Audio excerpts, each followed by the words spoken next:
All right, Sistas fans, we are here to talk about last night's episode. Man, oh man. Season 5, Episode 8, Push to the Limit. 6 out of 10. Look, it wasn't a horrible episode. It wasn't. It's just the fact that the episode started off on such a dramatic high point that everything else following felt mediocre in comparison. To be honest, I think that this opening scene should have been the ending of last week's episode.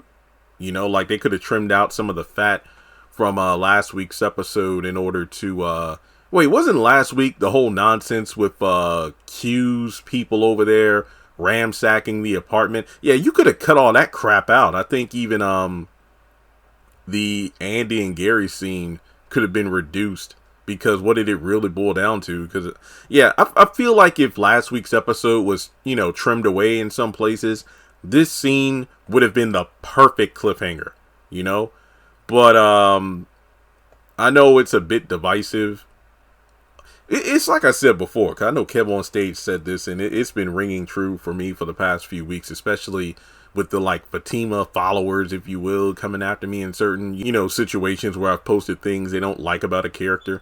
But yeah, like Instagram, Twitter, Facebook, YouTube, all different audiences, so 2 out of 3 could love what I say about a character, while, one group is on the fence and the other one just loathes me. But the Danny situation, I said what I said. I did the video and I posted my thoughts, and it is what it is. I mean, overall, the video has 96% likes, so that should say that, hey, a lot of people agree with me, at least on YouTube. But the beginning of this episode, when Jonah spit in her face, I'm like, this motherfucker, I ain't gonna punch me in the face. I would rather get punched in the face or below the belt, but if you spit on me, that's just some damn. I mean, even back in the day, like, during what is it, like Shakespearean times and whatnot, it's like the wealthy and aristocrats, they would like take their glove off and slap somebody in the face. How dare you, sir? But to spit on me, oh shit, come on now. Let me say this, I can understand the rage. But, and I know this is the part I'm going to lose some people, I think Danny went too far. That's the thing. That's not me defending Jonah straight up trash. Like, don't get me wrong. Her getting slapped, I already said multiple times she didn't, deserve that. I see why it happened when she literally went in on his lack of manhood for a good 3 minutes. And then, she got slapped. But the spit, completely just no. There was no reason for that shit other than to show how disgusting and, how just dirty of a human Jonah was, assuming he is dead. And then I believe from there, Danny's like, I can't believe this happened, and I'll say you're sorry. So, it's like she's trying to rush to the kitchen, obviously, to get a knife. But then Jonah grabs her, pins her to the ground, and starts, somewhat choking her. But he doesn't go too far. It's kind of just to exert dominance. Like, say you're sorry. I'm sorry. Now you're lucky, because I could kill your ass. But the next person, might not be as generous as me. Basically, he's, again, exerting dominance, as in, look, I could easily kill you right here, right now, but I'm not. So then he left. And as Andy says in the preview for next week, not to jump too far ahead, Andy says this to Danny in the promo. Once you went outside and ran him over with your car, it makes things a little complicated. So basically, the threat had left her home and she pursued him. Now, don't get me wrong. What was it? A pipe, a plank, or a bat? I don't know what it was that Danny grabbed, but she started wailing on Jonah. And I was like, you know what? Yeah, kick his ass. But at the same time, I'm like, Danny, you better go inside because, I was afraid of what the dude might pull next because he got wailed on a few times, but I was just, like, oh, is he going to turn around and retaliate? But from there, he makes it to his car and Danny pursues him, busts the windows out, and then she turns around and leaves again. Oh, you hit me, huh? Yeah, you hit me. I'm like, Lord, is she going in to get her gun or something? But no, she goes to her car and I'm like, wait a minute. Does she got like a gun or something in the trunk? What's going on here? But then she gets into her car and then rams it into his. And then, like Hannah did to Jim at the end of the have nots, she breaks down once she's, run him down. And then the theme song. And I'm like, oh shit. And that kind of set the tone for the entire episode. And that was my thing. Like, the episode started at like a 15, but it was pretty much like at a 3 for the remainder of the, the 57 minutes left. Because like I said, the scene was like the first 3 minutes. So, from there, it's next morning. A lot of things happen we don't see, but yeah, it's the next day. Karen calls Andy, and the interesting part here, Andy lies about not knowing about the dinner that her mom put together, or the fact that Fatima showed up. Some people have said that, no, technically Andy didn't lie. No, she did. Or a lie of omission, whichever one you want to pick your poison. But basically, she says look, I did like, what was it? Damn near 12 videos yesterday. And most of this stuff I already talked about, but okay. She wants to get the girls together to, rally the troops, sort of, to basically be like, look, call Brina and Danny because I need y'all to convince my mom that I'm okay. The fact that you all have kind of set up a rotation where each day one of y'all will come over to check on me to make sure everything's good to go so she can get up out of here. And I'm thinking to myself, man, Karen, you just don't know. And basically, Andy's like, well, hey, I'll call. Because one of the things was Karen kept saying, wait, is Danny is Danny still mad at me? What's going on with that? And I'm thinking, wait, why would Danny be mad? I'm trying to remember. Wasn't the last time they interacted was when they went to the salon to talk about Karen going to the doctor and not knowing who the baby daddy is, and Danny being kind of upset that all the, the other girls kept shushing her and whatnot. So maybe that's why. I honestly can't remember. It just feels like it was so long ago. I mean, correct me if I'm wrong, but that was last season, wasn't it? So this was several months ago in our time. So after she leaves the bathroom, and she's actually looking really cute. She really is. Like, that was the one thing I did like about the episode, seeing Ebony being able to, smile. So Karen smiles. That was pretty nice. But, her and her mom talk, and basically it's hard to tell if she's acting in terms of if Karen's just putting on an act so her mom thinks she's okay. But the gist of the conversation is, you know what? I woke up and I didn't immediately think about Zach. And she, her mom was right about the letters and whatnot. And then the conversation shifts to, the baby, where Lisa brings up the whole, Fatima calendar idea about counting the days. Yeah, I know about that. I read about that. And when I, had the feeling I was pregnant, I did that. So what did it say? Oh, well, I know it's Zach's baby. But did you confirm it with the doctor? No. Well, what's the number I'll call? And then, Mama, can I just eat the breakfast you wanted me to eat? I feel like this entire sequence is proof that she's more than likely not carrying Zach's baby. It goes back to the doctor revealing, you're barely a month pregnant. And then as soon as the doctor left, Karen was like, shit.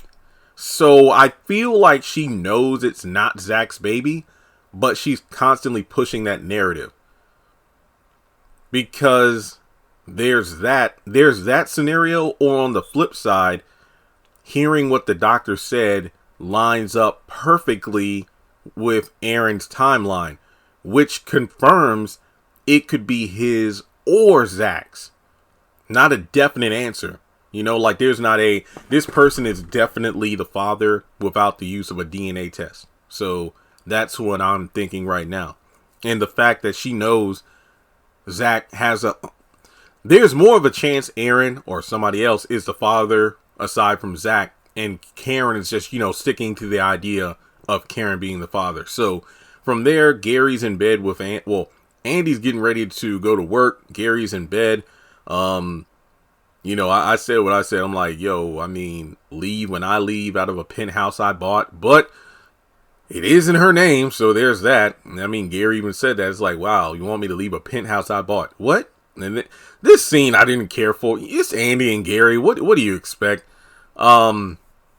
He gets up to take a shower. I've changed. Oh, you said that before. Andy, this is like the 20th time we've done this. I don't really care. Andy does look good, though. I said this on Twitter. I'm like, I wonder if Andy's wearing all black to signify how dark the episode was. So that was pretty, interesting.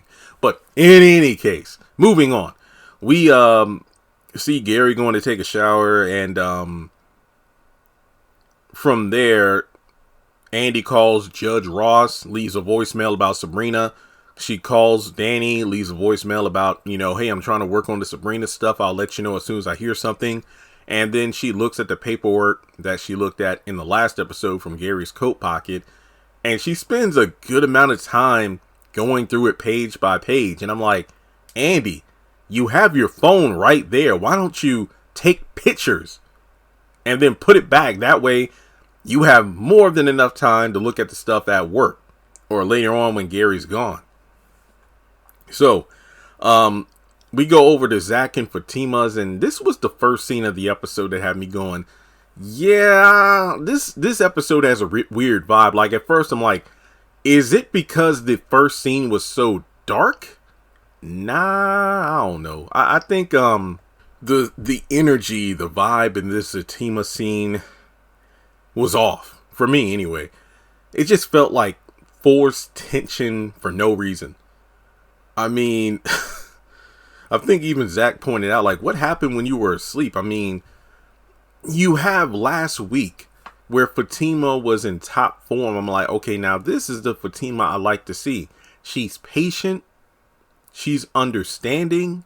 She's willing to talk and listen. I'm mainly referring to the scene where Zach and Fatima are in bed going over Karen's, at Karen's house, what went down.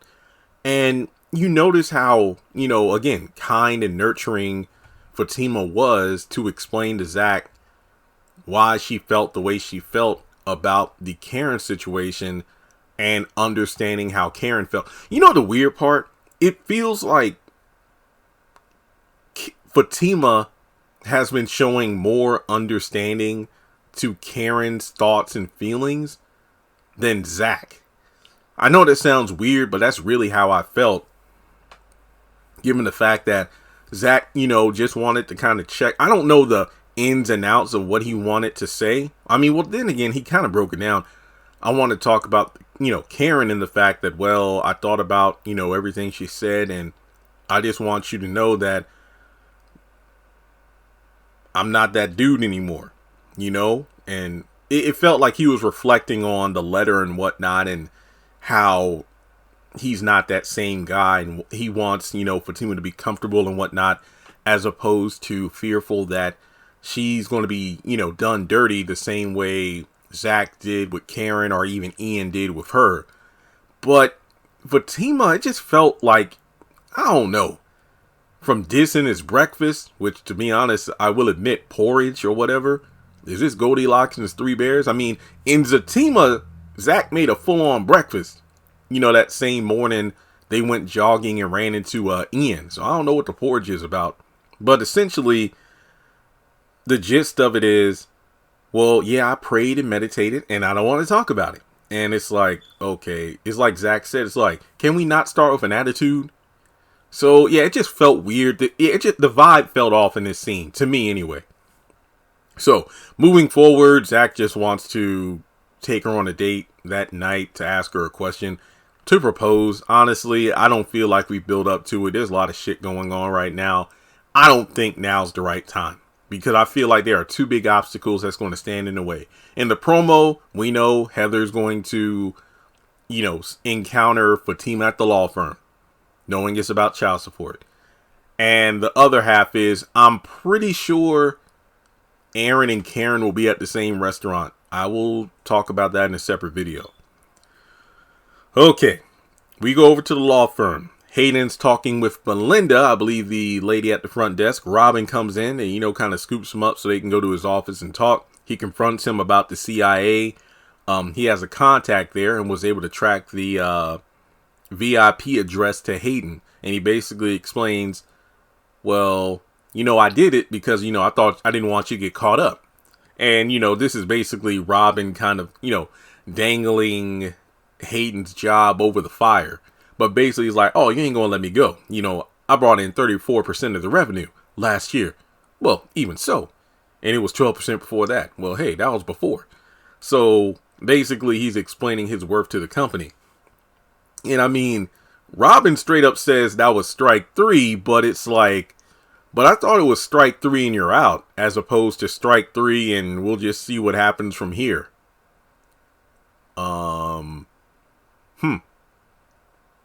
Yeah. So he goes on to say, so how do you know? Oh, trust me, I know about Andy in Paris. So yeah, I guess the main thing is Robin going, if Andy finds out, that it was you, she can end up suing you and the law firm. But it's true. And that was the one thing that got me, because later on in the episode, Hayden taunts Andy briefly as she walks into the office. I didn't catch what he said, but she goes into her office.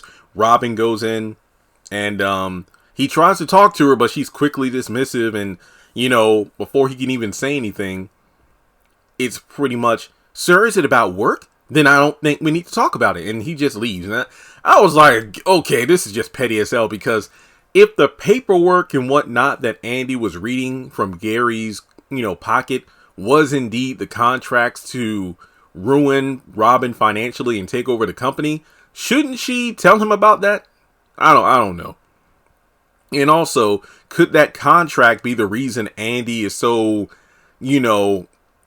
I guess you could say reserved around Gary, like, leave when I leave, don't leave any of your clothes here, we're not together, that stuff. Could that contract be part of that? And could it go back to what Hayden was saying before about Andy playing Gary? I don't know. Because it was just weird. And the thing was, it looked like Robin was about to say sorry, but I'm so glad he didn't get to say that, because it means Andy gets a, get out of whole free card. All right. But in any case, Fatima comes in and, Andy's concerned because the judge didn't contact her. But I think, what was it? Fatima texts Madam, and moments later, the judge said, hey, 5 o'clock, you go see Sabrina. And they talk about the dinner briefly. And it's funny because earlier in the episode, you got Andy acting like she doesn't know a damn thing about the dinner. But with Fatima, she wants her to spill all the tea. But basically, she confirms, yeah, you were right. Karen's mom was cool. Karen got what she needed off her chest, and it felt good to get what I needed to say off mine. And I'm glad Fatima feels this way. It's just that, and again, I don't want to harp on Fatima, because last week I really liked her character. But yet again, she feels good that she got off her chest what she wanted to get off her chest. But at the same time, Zach wants to talk to get things off his chest with you, but you shut him down, So there's that.